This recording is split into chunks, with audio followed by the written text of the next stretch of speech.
మనం మెడిటేషన్ చేస్తాం కదా, మెడిటేషన్ చేయడం వల్ల హెల్త్ మంచిది. ఈ రోజు కూడా మెడిటేషన్ చేద్దాం నాన్న. సరే అమ్మా.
తీసుకో నాన్న, జాగ్రత్తగా వెళ్ళు.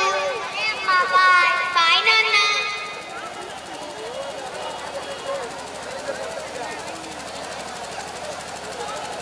ఏంటి నాన్న ఇంత సంతోషంగా ఉన్నాయి? వాళ్ళ స్కూల్లో ఏం జరిగింది? అమ్మాయి అలా మాకు ప్రోగ్రెస్ ఫైల్స్ ఇచ్చారమ్మా. అదంతా తర్వాత మాట్లాడుకుందాం. నువ్వు వెళ్ళి ఫ్రెష్ అప్ అయి రా నాన్న, స్నాక్స్ రెడీ చేస్తా. సరే అమ్మా.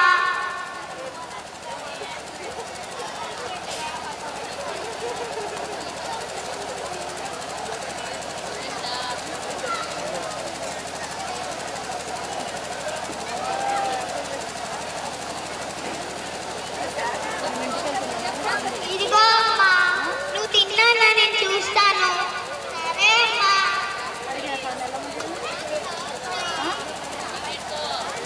మార్క్స్ బాగా వచ్చాయి. అమ్మాయి క్లాస్లో ఫస్ట్ వచ్చానమ్మా.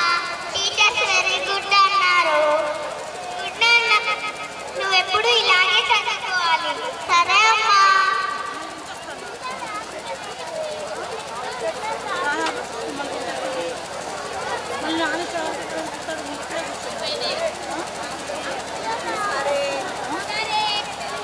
అమ్మా నాకు జాబ్ వచ్చిందమ్మా. మంచిది నాన్న, నీకు ఎలాగో జాబ్ వచ్చింది కదా, నీకు పెళ్లి చేద్దాం అనుకుంటున్నా. సరే అమ్మా, నీ ఇష్టం.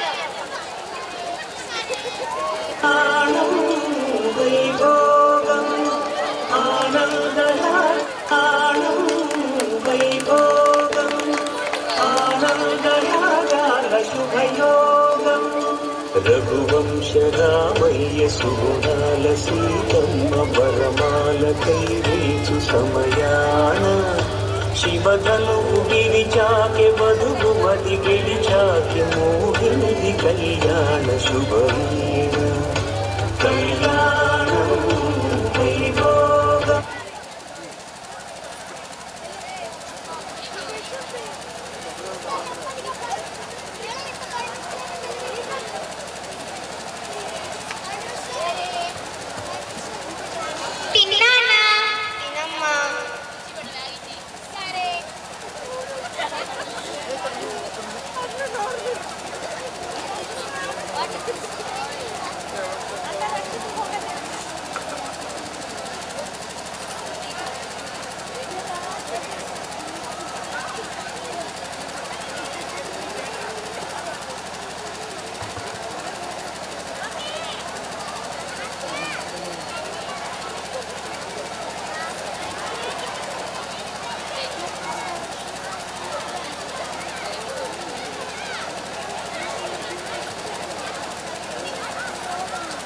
ఏవండి, మీరు అవుట్ ఆఫ్ వెళ్ళడానికి మీకు ఆఫర్ వచ్చింది కదా, ఎందుకు రిజెక్ట్ చేశారు?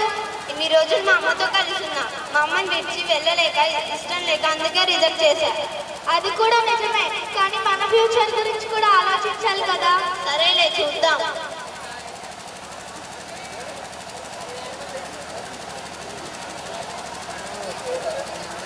ఏంటో ముసలాళ్ళు, వీళ్ళ వల్ల వచ్చిన ఆఫర్ని కూడా వదులుకోవాల్సి వస్తుంది. వీళ్ళ వల్ల సంతోషంగా లేకుండా పోతుంది.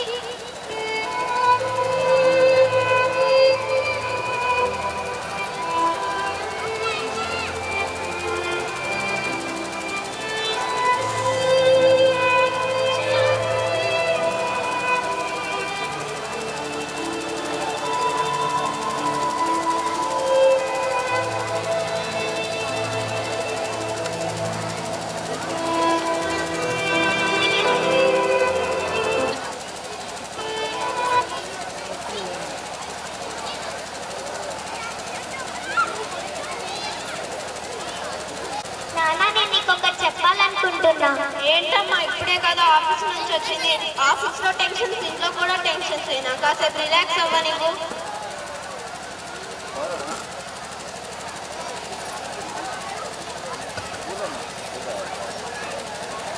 ఏమండి మళ్ళీ ఒకసారి ఆ జాబ్ గురించి ఆలోచించండి. ఇవాళ రేపు పెద్దవాళ్ళని ఉంచడానికి వికల్పాలు ఉన్నాయి కదా, అందులో మీ అమ్మగారిని చేరుద్దాం. అందులో కూడా మంచిగా చూసుకుంటారు. సరేలే, నేను మా అమ్మని అడుగుతా.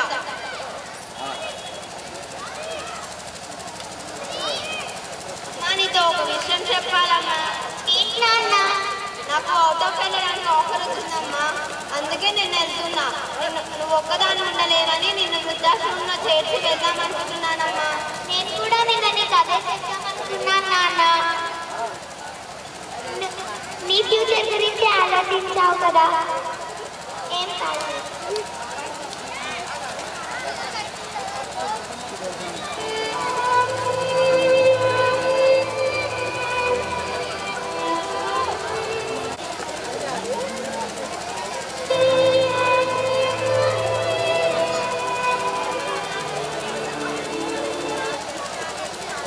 వెళ్దాం. సరే నాన్న.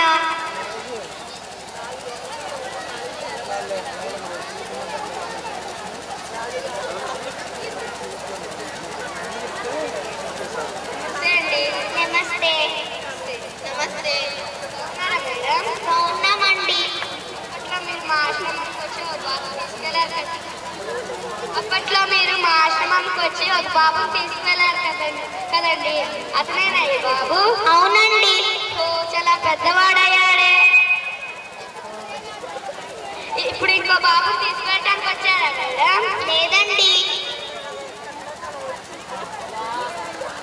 అమ్మ నన్ను క్షమించమ్మా. ఇన్ని రోజులు నా నాన్నని తెలియకుండా పెంచావు, కానీ నేనేమో నిన్ను వృద్ధాశ్రమంలో చేరుద్దాం అనుకున్నా. నన్ను క్షమించమ్మా.